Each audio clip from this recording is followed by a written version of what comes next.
एक गरीब आदमी था। एक दिन वह राजा के पास गया और बोला, महाराज, मैं आपसे कर्ज मांगने आया हूं।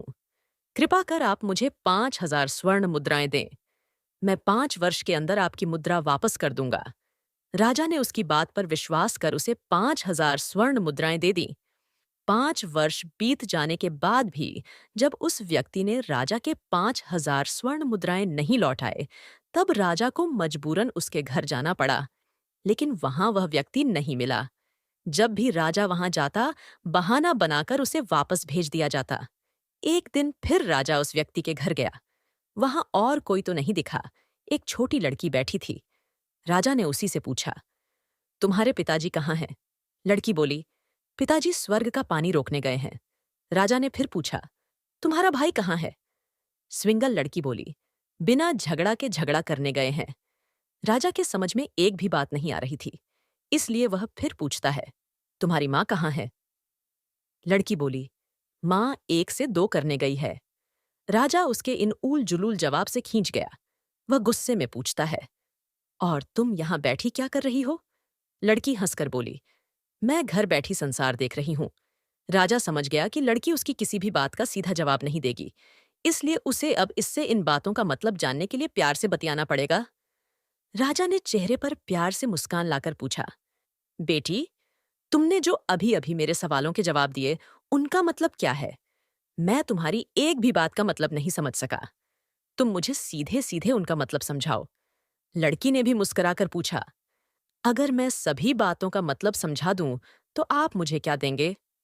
राजा के मन में सारी बातों को जानने की तीव्र उत्कंठा थी। वह बोला, जो मांगोगी वही दूंगा। दोस्तों, ऐसे और भी इंटरेस्टिंग कहानियों के लिए मेरे चैनल को सब्सक्राइब करना मत भूलिएगा। तो आइए, अब आगे सुनते हैं। तब लड़की बोली, आप मेरे पिताजी का सारा कर्ज माफ कर देंगे तो मैं आपको सारी बातों का अर्थ बता दूंगी।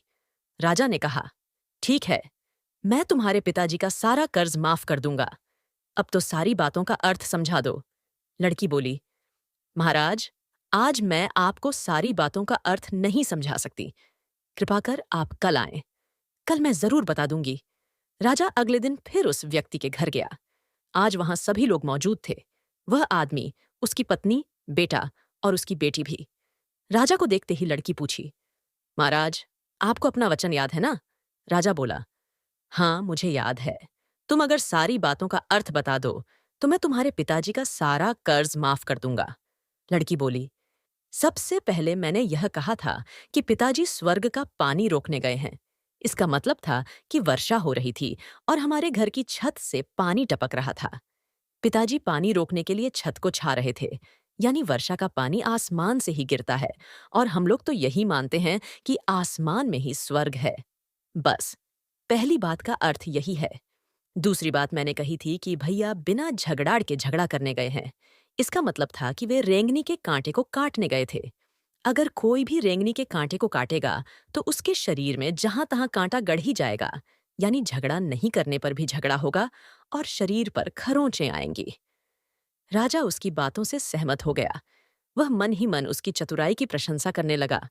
उसने उत्सुकता के साथ पूछा, और तीसरी चौथी बात का मतलब बेटी? लड़की बोली, महाराज, तीसरी बात मैंने कही थी कि माँ 1 से 2 करने गई है। इसका मतलब था कि माँ अरहर दाल को पीसने, यानी उसे 1 का 2 करने गई है। अगर साबुत दाल को पीसा जाए तो एक दाना का 2 भाग हो जाता है, यानी यही था 1 का 2 करना। रही चौथी बात, तो उस समय मैं भात बना रही थी और उसमें से एक चावल निकालकर देख रही थी कि भात पूरी तरह पका है कि नहीं। इसका मतलब है कि मैं एक चावल देखकर ही जान जाती कि पूरा चावल पका है कि नहीं। अर्थात चावल के संसार को मैं घर बैठी देख रही थी। यह कहकर लड़की चुप हो गई। राजा सारी बातों का अर्थ जान चुका था।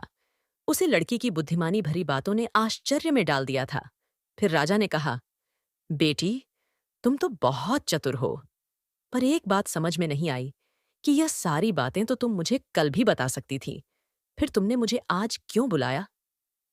लड़की हंसकर बोली, मैं तो बता ही चुकी हूं कि कल जब आप आए थे तो मैं भात बना रही थी। अगर मैं आपको अपनी बातों का मतलब समझाने लगती तो भात गीला हो जाता या जल जाता, तो माँ मुझे जरूर पीटती। फिर घर में कल कोई भी नहीं था। अगर मैं इनको बताती कि आपने कर्ज माफ कर दिया है, तो ये मेरी बात का विश्वास नहीं करते। आज स्वयं आपके मुंह से सुनकर कि आपने कर्ज माफ कर दिया है, जहां इन्हें इसका विश्वास हो जाएगा, वहीं खुशी भी होगी। राजा लड़की की बात सुनकर बहुत ही प्रसन्न हुआ। उसने अपने गले से मोतियों की माला निकाल उसे देते हुए कहा, बेटी, यह लो, अपनी चतुराई का पुरस्कार। तुम्हारे पिताजी का कर्ज तो मैं माफ कर ही चुका हूं। अब तुम्हें या तुम्हारे घर वालों को मुझसे बहाना नहीं बनाना पड़ेगा। अब तुम लोग निश्चिंत होकर रहो। अगर फिर कभी किसी चीज की जरूरत हो तो बेझिझक होकर मुझसे कहना। इतना कहकर राजा लड़की को आशीर्वाद देकर चला गया। लड़की के परिवार वालों ने उसे खुशी से गले लगा लिया। दोस्तों, यह कहानी यहीं खत्म होती है। और भी बेहतरीन कहानीकारों की इंटरेस्टिंग कहानियों के लिए प्लेलिस्ट पर क्लिक करना और साथ ही लाइक सब्सक्राइब करना मत भूलिएगा। सुनने के लिए धन्यवाद।